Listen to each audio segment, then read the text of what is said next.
Hey everyone, welcome into episode 13 of Tivoli Zoo.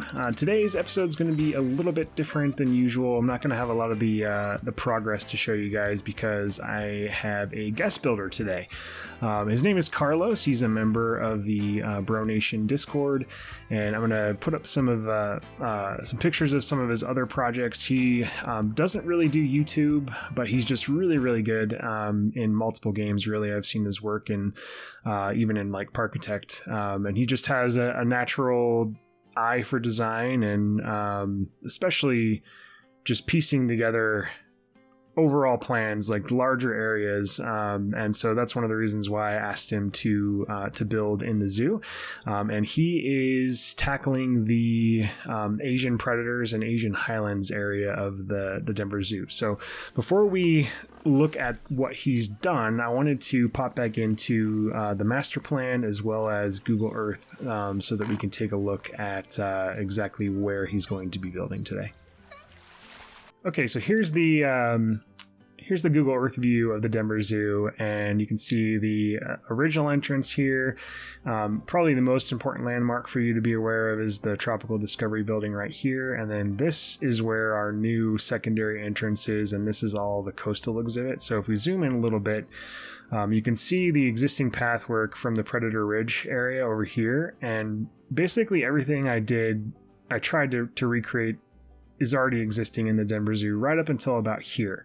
And that's where we move into basically all concept over here with the exception of the Tropical Discovery. So the area that Carlos worked in is this entire area over here, leading all the way up to the Toyota Elephant Passage, which is right here. So a huge chunk of land that I gave him to work with.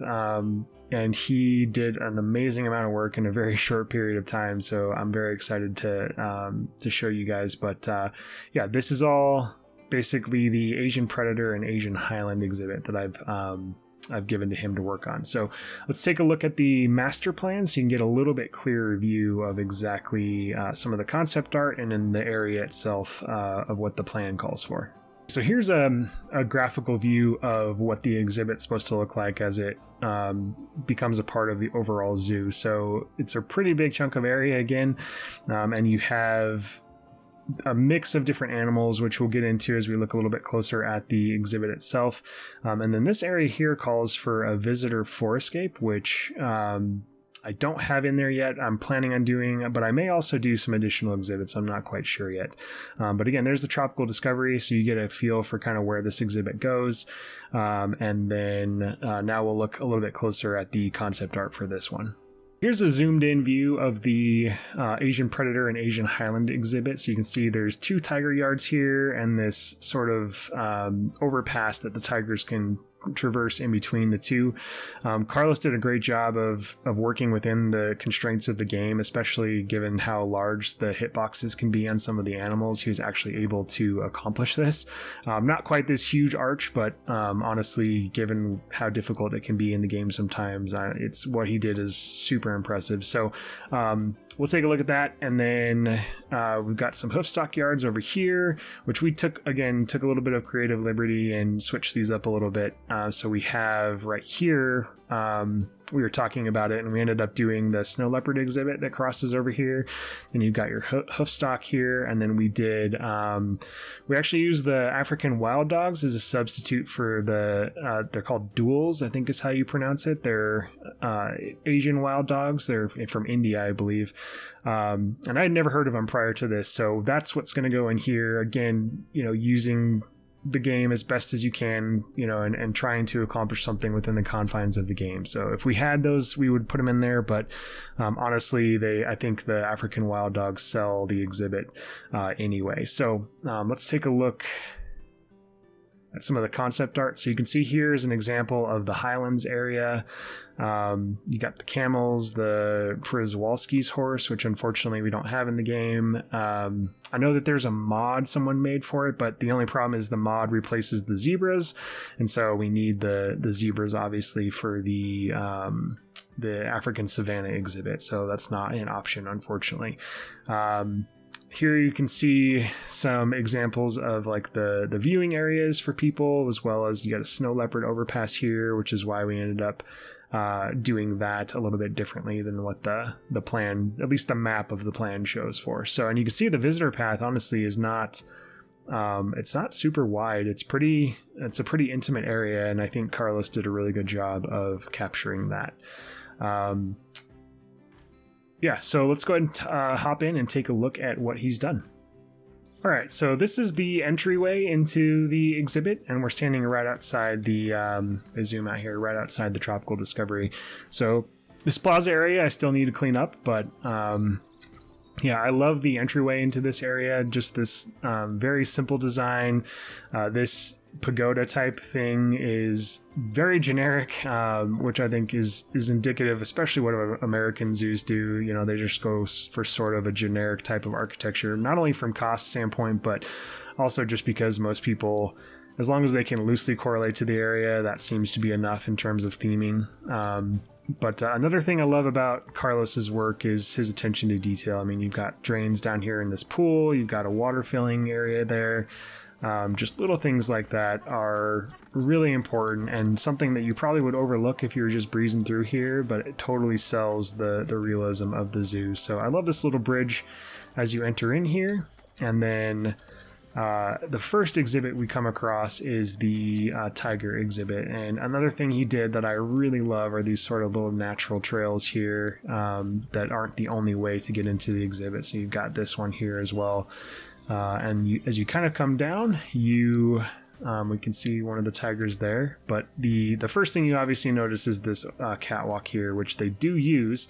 Hopefully I can get them to use that here in the episode, but we'll get a better look at it too once we pop out into the aerial view to take a look at things after we get done down here in Peep View. But it's really cool to watch them walk across there and use both sides of the exhibit. But you know, again, on the realism front, like this bridge here, I mean, it looks completely structurally sound.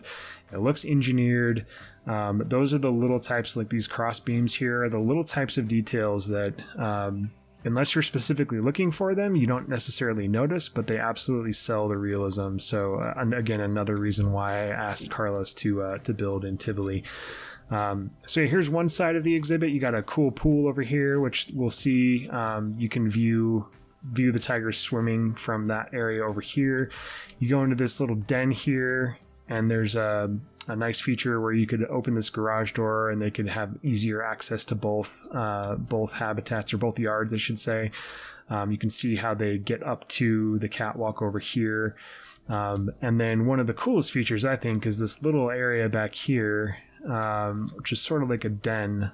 And yeah, you can see there's one of the tigers. And this would be, I think the master plan calls this as like a education satellite. So it's an area where a zookeeper would come do a talk about the tigers and, you know, the challenges they face and all kinds of stuff like that. So you've got little stones you can sit on and listen to the zookeeper. So, or even if it was like a field trip, a class field trip or something like that, they would bring the kids back here, I think. And, you know, it's something that they could potentially cordon off where it was just for groups only as well. So yeah, really, really cool. I love this little den back here for the tigers. So we go ahead and hop through here. We'll take a look at the yard itself. And another thing that I really, really love about Carlos's builds is you see this generic green wall back here. I mean, something that I think I maybe did overkill on with some of my exhibits was having faux rock walls almost everywhere, when in reality, you know, sometimes this is what you get in a zoo, is just this generic green wall back here, kind of covered up by some plants. And there's some other examples of that type of detail that I'll show as we progress through the habitats in the exhibit here. And it just really, I think, it does a nice job of bridging the gap between realism and the concept art itself. You know, concept art is perfect, it's shiny, but in reality, that doesn't always work inside of an exhibit. And I think Carlos does a fantastic job in this episode of bridging that gap. So, yeah, so there is the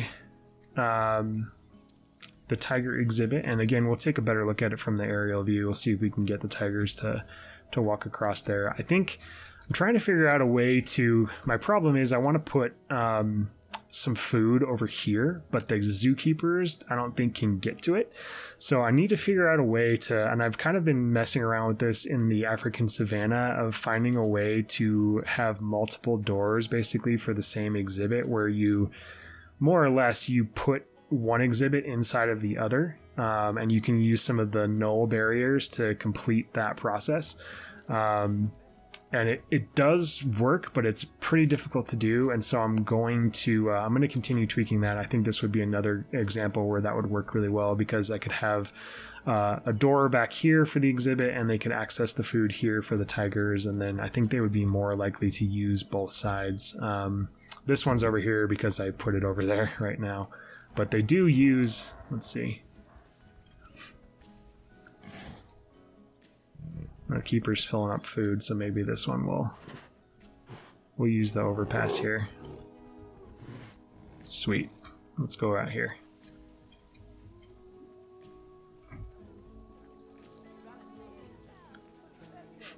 It does take them a second, but it's really cool to see them up here. I think it's coming. Yep.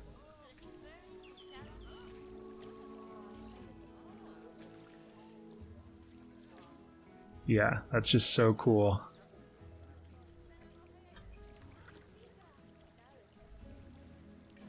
And I know, Carlos, thank you so much. I know that was a challenge to get to work. I can't believe you were able to do it. It looks so awesome, though, to see him walk across there. So could not be more happy with the results of this tiger exhibit. I love how it's just tucked away back here. It's covered in all this bamboo and lush foliage, and it really just is a fitting habitat for them. So thank you so much for all your hard work here. So yeah, again, this is going to be on the other side of this. I'll either do exhibits, or it'll be that it's sort of like an arboretum, I think is what it's, a forestscape they call it in the master plan. So I'm sure their idea is they have like picnic benches and things like that in there. Then we come under here. There's another covered viewing area. I think this is supposed to be like some small species exhibit here that kind of goes in the region. And then one of the things I can't believe I haven't even touched on yet is this amazing Faux Mountain here. It's really awesome because one of my favorite things about it is it looks a lot more substantial than it actually is. I mean, the forced perspective that he was able to accomplish here is really, really impressive. Like, it's not that tall, but it looks like it is. And it also looks like it's a lot more massive than it is. Like, you'll see here when we get onto this side, it's really thin. It's really thin, but you wouldn't really notice it when you're looking at this. It looks like it's a huge, massive mountain. So how he was able to accomplish that, I don't know, but it looks really, really good. He was able to incorporate these from the concept art just using some of the letters, which is super creative, and I could not be happier with how they turned out. It looks so good. And then you've got your snow leopard overpass here, which I think we just missed one of them walk by. So you can walk up to this area and get a cool view of not only the snow leopards, but down into the Highlands exhibit over here. You got a snow leopard. You can see their overpass to the other side, and another viewing area here. Another thing that I like about this exhibit relative to some of my other exhibits is it really encourages you to like walk up into these areas to get the best view and really appreciate the exhibit. The entirety of the exhibit, I should say. Let's see if he goes across here. Let's go look.